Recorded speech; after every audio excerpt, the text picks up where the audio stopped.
They threw the ball with precision to Brown, but they also, in the second half, ran the ball too.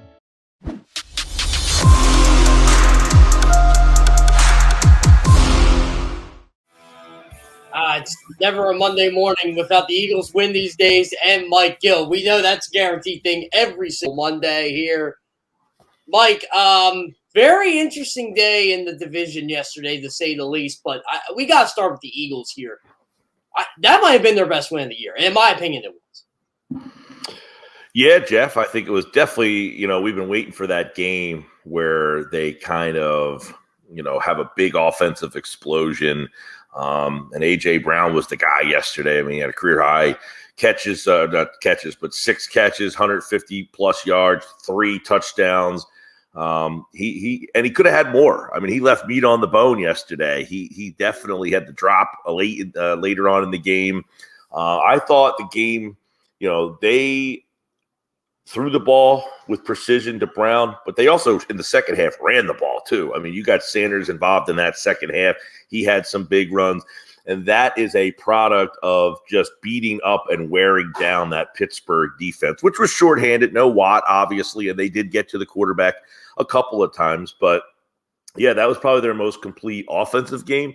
But I really thought defensively, look, I saw people complaining again about John Gannon, and I'm thinking, my God, yeah, your face is what my face was. I mean, they're not going to blitz. If you watch the Buffalo Bills play last night, they're not blitzing. They're not sending guys all over the place.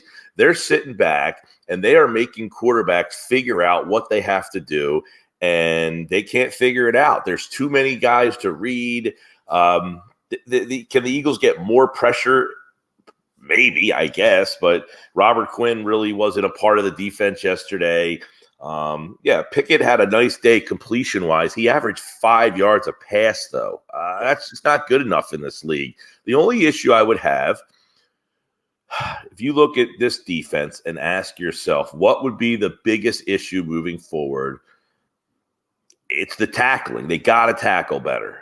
That's it. I mean, I thought Gannon had a pretty good game yesterday. Pickett, while he looked comfortable at times, he just had nothing to do. There was nowhere to go. He just had to keep settling. So most complete win probably, but as we're going to hear a lot over these next couple of weeks, the quality of opponent. And we've said it a lot on this show. There just is no quality opponent to beat. So you got to beat who's there because there's no quality opponents out there. And you're going to play a team on Thursday that, let's face it, they got their butts handed to them by This Tennessee. might be the least quality opponent in the entire league. I don't remember. I watched a little bit of that Titans-Texans game yesterday before I went to bed last night. I don't remember the Texans basically getting past the 50 for a while in that game. Like I think Davis Mills had a passer rating under 10. That's a bad football team. Yeah, they're bad. They're going to be completely overmatched, you would think. A Philadelphia football team has never lost to a Houston football team ever. So yeah, I was going to say they never lost to the Oilers either. You just throw that into the mix. I watched a lot of all three. I didn't see much of the Commanders yesterday, but I had Dallas, Giants, and Philly. And again, you watch those three. We could talk a lot about Dallas. I watched a whole heck of a lot of that game. But Dallas looked good yesterday. I thought, Dallas was good. Here's the thing I've been saying about Dallas. They're a better team with Tony Pollard. Their offense is more explosive, and their offense was humming yesterday. Now, that's a Bears defense that's just okay. That being said, this Dallas defense struggled against the run big time yesterday. They could not stop the Bears' running attack yesterday. The Bears just don't have a lot of weapons on the outside. They actually have some weapons. They can't catch the damn football. That's one of the problems. That's the thing. Everybody's getting on fields and, you don't have any weapons to throw. I'm like, well, when they are open, they don't catch it anyway. So they did. They had some guys beat on that. That game could have been a lot different. And look, that Dallas defense that we're all talking about, and I'm one of them. They got probably, I'd say they have a top 5 defense in the league. They got pushed around again yesterday, and that was a game where I think they ran 42 times for about 270. Yeah, let me get those numbers up for you, Mike. That's coming off of just waking up to the alarm 10 minutes ago, but I think that's from my notes from last night. I think they ran 42 times for 270 yards. And you're close. Man, are you close? 43 times for 240. That's close enough. All right. Well, that's not good enough. That's not good against a Bears team. If this is this great defense for Dallas, and I like this defense, but one of the things I said when they played Philly was it's a bad matchup for them because they're too small. Now, they went out and got Hankinson. They made the trade, so they got some beef in the middle. They got pushed around again yesterday by a team that's not a playoff team, let's say that. So I thought that was a standout thing, but I thought the Dallas offense with Pollard looked much better. And then the Giants, I don't think people are ripping on the Giants. Look, they had to travel across the country. They were bound to have that game, and they kind of fought in that game. But look, they couldn't run the ball yesterday. That Seahawks defense, I've been saying, I think, here for a couple of weeks, I like their defense, and they could not run the ball yesterday. And here's the thing. My podcast, Believe in the Bets, I took Seattle, and my reason was Geno Smith against man coverage is pretty good. When you play man defense, the Giants play the fourth amount of man defense in the league. They blitzed Geno yesterday. He was very good against pressure, and you got to give him credit. They got some weapons. Lockett and Metcalf are two weapons on that team, and the kid Walker is a fantastic back. If you have Smith playing at this level, that team's a playoff team, and the Giants just had their week where, okay, we had to travel across the country. We've been on the road. They went to Jacksonville, I didn't think the Giants played horribly, but just was their week that they were going to have a flat outing. Yeah, I mean, it was tough. Like watching Giants yesterday, they didn't have a good game, but I keep thinking Seattle's a really good football team too. They're a lot better than people give them credit for, and I don't think people have seen what Geno Smith has done this year, and that's the thing.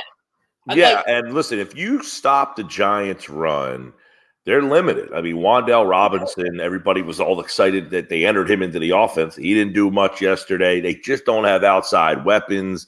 Look, they had Galladay. They spent a lot of money on him. He's given them Zippo. Slayton, people were excited about what he was going to be. He hasn't given them anything. So they have no outside weapons. The tight end game is basically zero. It is Saquon Barkley, and he got bottled up yesterday. And they have some problems. Last week, people look at the Giants and they were impressed with their win. Well, Daniel Jones had 100 yards rushing. You think about that. Like their next offensive weapon was the quarterback running for 100 yards. That's not going to happen every week for them. So I give them a lot of credit to get to where they are, 6-1, 6-2 now. But they have a lot of limitations on that offensive side of the ball. And look, as you just said, that Seattle team has weapons. Very telling what Lockett said yesterday. And you watch the game in the morning, Denver. Unfortunately, I caught a lot of that game. Well, and you see their quarterback play is not outstanding. And you put Geno Smith into that role now, and he is thriving because he has good weapons. I mean, DK Metcalf and Tyler Lockett are phenomenal weapons. And the kid Kenny Walker is a player, man. He is a beast at running back. So that Seattle team, you look at what happened in that division. I know this is Good Morning NFC East, but the NFC West, you had the Rams get waxed at home by San Francisco yesterday. The Rams are not good. They are not a good football team. Like it's bottom line, they're not good. No, that San Francisco team is scary though. They put up 31 points without Deebo Samuel yesterday, and they had some guys still out on defense. We look at the NFC in general. They put themselves right. I had them at number 2, and then I kind of dropped them in the NFC. I would kind of slide them back into that spot. It would be Philly, Dallas, and probably San Francisco, Minnesota. I think they had a nice win yesterday at home. They got pushed a little by Arizona. Arizona's better. Keep in mind with Hopkins. So those would be the 4 right now, and then I guess you throw the Giants in there at number 5. Yeah, see, that's the thing with the Giants, right? Look, Giants fans should be excited about their start, but I think they got a little reality check about their football team on Sunday because I heard Giants fans tell me, oh, they can beat the Eagles. I'm like, no, you can't because the Cowboys can't beat the Eagles, and you struggled against the Cowboys. You're right. Anybody can win on a day. If you have that day when you're – and look, right now – we're talking big picture. Yeah, big picture, Philadelphia's roster is better than the Giants, no question. If they play on the field, though, this would be a time to get – if you're the Giants, this would be a time to get Philadelphia. Now, we'll see if Jordan Davis is back by the time they play. They're saying 4 to 6 weeks, which would line up to right around that Giant game, which is, I think, December 12th, 11th, somewhere in there. It's mid-December. It's crazy. Like, we're going to be significantly closer to Christmas than we are now. It's correct. And he would be a big factor in that kind of matchup, where that team likes to run the ball a lot. So, look, losing Davis is a tough one because he's your first-round pick. You gave up a lot to get him. And I do think he's a big factor in their run defense. Tui Poltu, who came in, he's a pretty good player, though. Like, he's one of those Bo Allen types that you don't know a lot about him, but he comes in and he just stuffs and stops the run. Great athlete, strong as an ox. But those guys don't play a whole heck of a lot in this defense. This defense is not about stopping the run. This is the defense about getting to the quarterback. So while losing Davis, it is tough because you want to see your first-round pick out there contributing, getting better, and getting to the point where this guy has to be on the field. You're not going to see that this year, unfortunately. I think that, you can withstand it because of their style. They play from ahead so much that teams almost have to throw the ball on them because they're always playing from ahead. Now, there's a couple teams, Dallas and Detroit, if you remember that game, where those teams were behind by double-digit scores and kept running the ball and then had success running the ball because Philly was playing for you to throw yourself back into the game. And we'll see. I think they can, losing Davis is unfortunate, but I think they could probably withstand it. And this team, they're deep at that spot too, man. They're deep at that spot. Milton Williams got in the game and both those guys had a sack yesterday, the two backup tackles. Yeah, the Eagles have had a double-digit lead in every game this season. They haven't trailed in the second half in any game this season. It's, Mike, it's funny we talk about this, right? Because I watched Buffalo just blow the pants off of Green Bay last night. I know what Kansas City can do. Man, every single week, it just seems like the Eagles, hey, you know what? Maybe they got something for the Bills. Maybe they got something for the Chiefs here. You have to wonder. You need something on the one day you play them, right? Yeah. If New England plays Philly in 2017 10 times, they probably have something for them 7 times. Not on the day they played. That's the difference. You have to, it's just like the Phillies. What's your ceiling? If you play your best on that day, is your ceiling good enough? And the Eagles' ceiling is good enough in a one-on-one neutral site situation to beat anybody in this league. And that's who they're going to play. If it's the Chiefs and the Bills, they ain't playing them at their places. They're not coming here.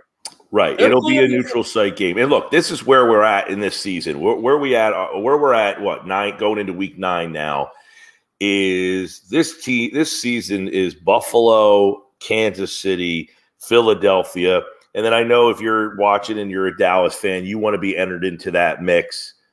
Fine. If Dallas plays their best for one day, the problem with Dallas for me is they can't stop the run. They have to be able to stop the run to win the Super Bowl. They're going to have to be able to stop the run against good football teams for 4 straight weeks. And I'm not sure that their defense is big enough to hold up to do that.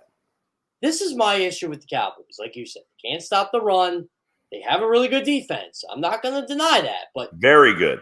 Yeah, but there's rust in that armor. There is. And same with the offense. Jerry Jones will not be able to help himself. He will play Ezekiel Elliott. Even though everybody says give Tony Pollard his chance to shine, he will not do it. Elliott could have a role, but the role should be reversed. Pollard should be your guy, and then you bring Elliott in for a series or 2, short yardage. Pollard obviously adds such another dimension to that offense. It's just crystal clear in that spot. And look, I thought that with Dallas yesterday offensively, Dak looked a lot more comfortable than he did the first week. He obviously adds another dimension to that team. And then getting Gallup back. Remember, Gallup didn't play the first couple of weeks, and now he's back, so they have some more speed on the outside. So 3-4 weeks down the road, that offense should be pretty good. You're right, though. Are they going to go back to Zeke Elliott being the main guy and Pollard just kind of getting sprinkled in? I think, to me, that limits them. I do, too. And you're right. Michael Gallup's getting back healthy. Dalton Schultz is another one. He's getting back healthy. It's so hard, though, to – and, again, I thought they looked good yesterday. But Eagles are going to play this Bears team, too. This Bears team is not a good football team. I don't know when we're going to see the Cowboys really get tested again. I'm pulling up the schedule now. They got the bye next week. Green Bay, no, I don't think so. Green Bay, I agree. I think that team is highly flawed. They may, late in that game in the fourth quarter, may have found something last night. They got the pick, and then they end up going down to score. They may have found a little something. I don't know that that's a NFC championship caliber team, but they're going to be playing at that point. We'll see. They're 3-5 now. They're 4 out. Next week. What's that? They're 4 back. Right. Well, I'm saying they're out. They're probably out of the division race, but they're in that wild card mix. So we're going to find out in this next week or two. Are they going for this wild card, or have they folded their tent and said that's it for us? What do you think of the Vikings? To me, they're the hardest team. 6-1 is 6-1. I gotta give them their due, but it's like they're. I just think they're incredibly balanced, honestly. Well, I mean, it's the Vikings that the last couple of years, when we talk about this team, you're always scratching your head. Why are they not good? Justin Jefferson, Adam Thielen, Dalvin Cook. And as much as people don't like Kirk Cousins and they mock him, he's a solid player in this league. Is he the guy that's the number one reason you win the Super Bowl? No, but he's got weapons and he knows how to distribute the ball. The difference for this team is they're much better on the offensive line. They finally have got a pair of tackles that are good. Their defense is much better. And look, much like, those Andy Reid Eagles teams, Andy wasn't a bad coach or anything, but it was just time to make a change. And Mike Zimmer had been there for a while, and that team was on a decline. It was time to get a new voice, and you can see how that has energized that room. And I think that team has always had weapons. It's just the offensive line was so bad that it held them back. Now their line is, I wouldn't say great. It's a decent line. And that's a big thing. It's a lot better than it's been. So I think that is a team that certainly you have to keep an eye on. The problem for me with that team is on the defensive side of the ball. I don't know that they have that number one pass rusher that's going to get to the quarterback in that big moment. They don't have that big playmaker on the defensive side of the ball, and that will probably help hold them back in a big situation. But that's a team. They're going to win the division. What's that? That honestly exposed them against the Eagles because they didn't have that difference maker, and the Eagles have difference makers on offense, and they shoot them up. I know that was 6 weeks ago, but it translates. You're absolutely. That's the matchup where they had to step up in competition. They couldn't get to the quarterback that night, and in the playoffs, that's what it comes down to. If you can't get to the quarterback, you can't stop the run. Dallas can get to the quarterback. Can they stop the run? Minnesota, they can stop the run. Can they get to the quarterback? These are the chess matches that end up happening when you get into January football. And, another team, the Giants, they can stop the run and they can get to the quarterback. The problem for them is on the other side of the ball, they don't have the playmakers to do it. So everybody's got their flaw that are starting to come out after 8 weeks. And look, they have till tomorrow, right, to try to fix it if you have a problem. You have 1 day left to make a deal. Dallas made a deal. They went out and got some more beef on their defensive front. Okay, good job by them. They needed it.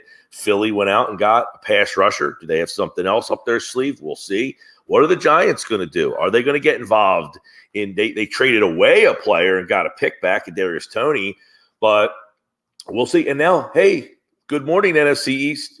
The Washington Commanders have won 3 in a row, and they are 4-4 all of a sudden. But I have to put a big but with them. I gotta give them credit. They won 3 in a row. They pulled one off yesterday, but you got Minnesota and Philly coming up next. To me, that's their season.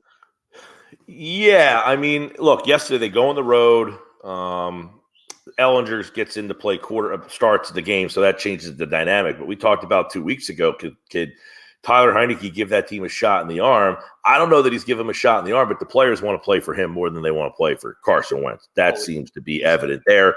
And they've got some – I thought Washington was the team in the division that was going to be possibly the wild card team. It's turned out to be the Giants, but this Washington team has talent. If they can get Chase Young back, Brian Robinson is healthy, Antonio Gibson's a nice weapon, they can get Terry McLaurin. I mean, now that AJ Brown's in the division, him and CeeDee Lamb, they might be the next 2 best receivers in the league. So they've got some weapons. They just haven't had the quarterback play has been their problem. I'm going to say this, Mike. If they can find a way to split against Minnesota and Philly, I'll say they're in business because you got Houston. And I know Atlanta's winning the NFC South, but the NFC South isn't good. The NFC East is clearly better than that. They got them, and you got back-to-back games against the Giants. Sandwich in there. If they can find a way to just not be 4-6 going that Houston game, I think they got a shot. I agree, but Jeff, and I know at 4-6, you're still going to be alive. That's true. Right? You'll be alive in the wild card.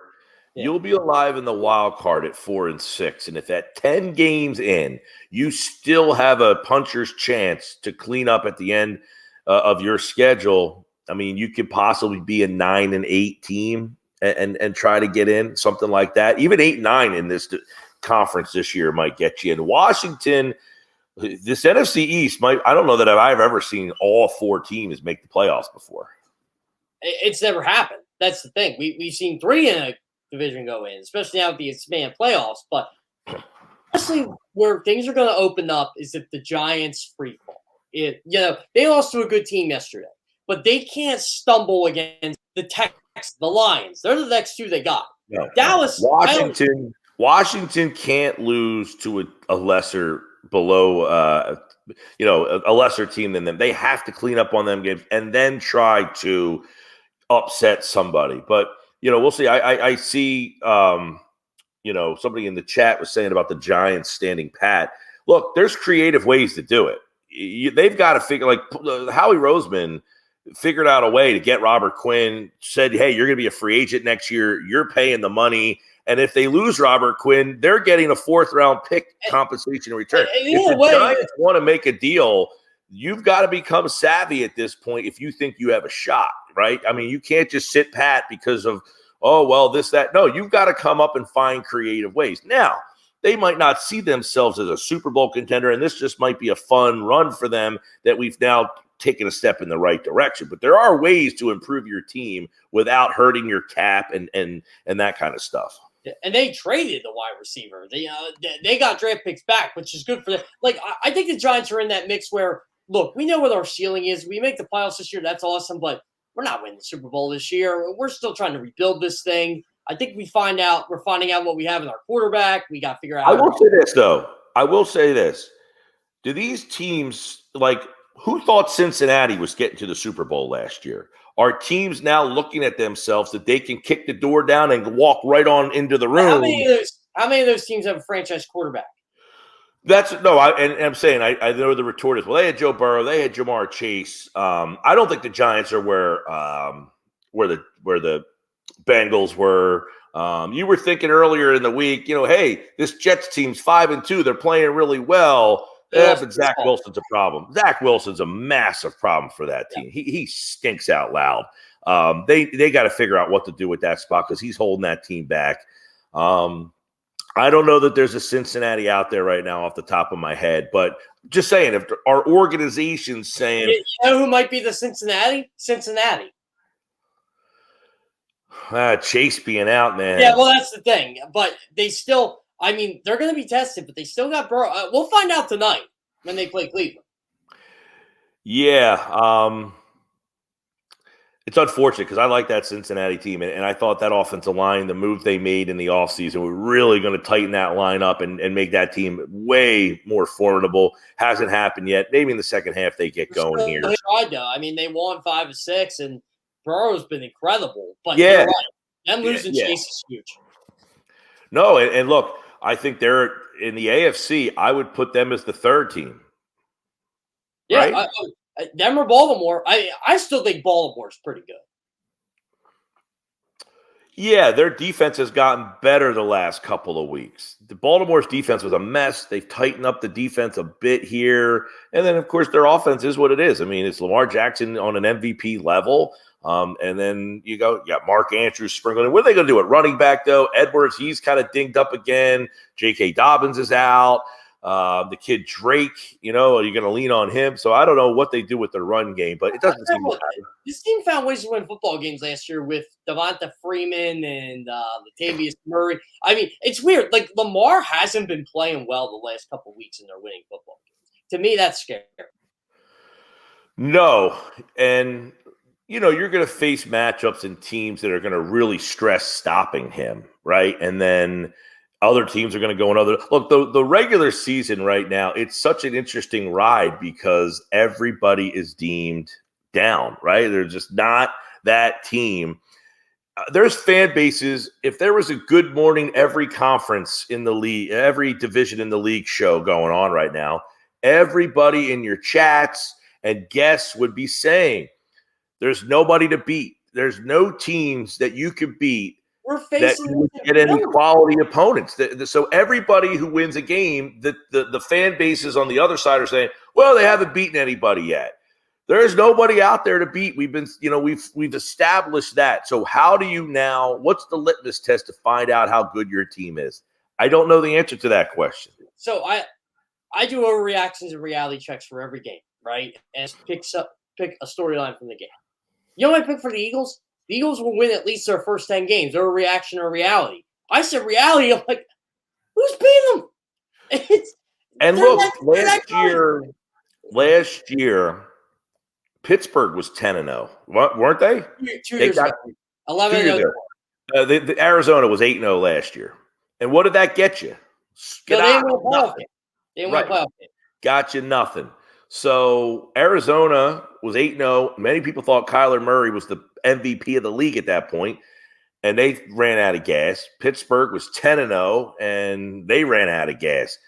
Now, if Philadelphia gets to 10-0, great, but they still have 6 games to go after that. I really feel like the makeup of this team's a little bit different. I mean, they don't seem satisfied by anything at this rate. No, I think the talent on those teams was becoming to be exposed. We haven't seen any evidence of that yet. In fact, it seems like this team is getting better as the season's going on. They're getting more complete as the season's going on. Look, John Gannon, I think it's another thing is that he had a lot of new pieces on this team. And I thought we saw early in the year, he was trying to figure out how to, you got to figure out your rotations. It's like a basketball coach trying to figure out minutes for guys. How am I getting all these guys onto the field? How am I getting all these guys their appropriate amount? And like one week you might do it, and it's like, that was too much of this guy, not enough of this guy, and you're tinkering. It might take you 10, 12 weeks to figure out what the right rotation is. So I think John Gannon still has a little bit more figuring out. Look, this team in the secondary is one injury away. Slay and Bradbury get hurt. One of those two, this whole season goes off the rails, and you could be 15-0 and lose one of those guys, and you ain't going anywhere. They're that important. So I thought Maddox played a great game yesterday. The linebackers who don't get a lot of accolades, you know why? Because teams last year and the year before that the Eagles linebackers were akin to the Phillies bullpens of years past. They were just so bad. TJ Edwards had a really phenomenal game yesterday. Edwards did well. And the Phillies bullpens cost them playoff year after playoff year the last 4 years. Eagles linebackers cost them wins because other teams came in and game planned. Where's 47, Nate Geary? Where's 49, Singleton? they game plan to go right at those players. You can't do that anymore. These linebackers are part of the reason why you're winning. But I think the secondary is something to keep an eye on before the trade deadline tomorrow. Can they find a Corey Graham? That veteran safety that if somebody gets hurt. I think Rodney McLeod could be that guy. Hey, I think you need to find either a veteran safety or a veteran third corner. Again, you're going to put Zach McPherson out there to play if one of those two guys go down for a week or two or three or, God forbid, the rest of the season. You've got to find somebody to step – and keep in mind, too, Bradbury's on a one-year deal. That's something to keep an eye on. So I think tomorrow is going to be interesting to see if Philadelphia adds to the secondary. Before I let you go, real quick, Mike, is this team better than the Super Bowl team from 5 years ago? I've seen this conversation come up a lot. Are they better? I think they have more talent. I mean, AJ Brown is a better weapon than Alshon Jeffrey was. I mean, Brandon Graham is older than that Brandon Graham. So you could say, okay, so was Fletcher Cox. Yes, even Fletch. Yeah, I think the offensive line's probably better. I mean, even though you have a lot of same paces, Lane and Kelsey, and they're older, Mailata's probably, well, not probably, he's better than Vaitai was, who was starting at that point. I like Dickerson. I think Wisniewski was playing left guard at that time. So yeah, I think they're better there. I like Goddard. Ertz was fantastic, though, in that season. They're comparable, but I think this team has probably got higher end talent. Like again, it's minimal, but AJ Brown is better than Jeffrey was. Devonta Smith is better than Torrey Smith. Yeah, right. I mean, Zach Pascal's your 4 receiver. Think about that. They were better at that team was better at safety, though. I mean, they had Jenkins and McLeod. This team's safeties are a little less descript than those two. And they had Corey Graham. Right, and this team is better at corner, definitively better at corner. Nigel Bradham was really good that year at linebacker, but these two linebackers have done a good job. Look, Chris Long was outstanding in his role, so it's tough that they're comparable. But you know what the similarities are is that both teams really like to play with each other. There's no drama on the team. They really like to play with each other. Like the groups really seem to be close-knit. So I would say in very few areas – well, again, I say A.J. Brown's better, but their safeties were clearly better. I mean, Malcolm Jenkins was ridiculous that year. He was outstanding. Hunter was significantly better too. That's something. The special teams on this team's not very good. No, it's not. And I caution everybody – Green Bay was better than San Francisco last year, except for on special teams, and the special teams lost them the NFC Championship game. All right, Mike, I got to let you go, my friend. Birds 365 coming up next, but once again, great conversation. I'll tell you what, Mike, do you want to come on Friday this week since the game's on Thursday, or do you want to just wait till next Monday? And we'll let me check my schedule. Let me check. All right, yeah, I put you on the spot here, but once again, Mike, I appreciate you. I'll talk to you later this week. And no problem. Absolutely. Yep, I'll see you, buddy. Thanks, Mike. Yeah.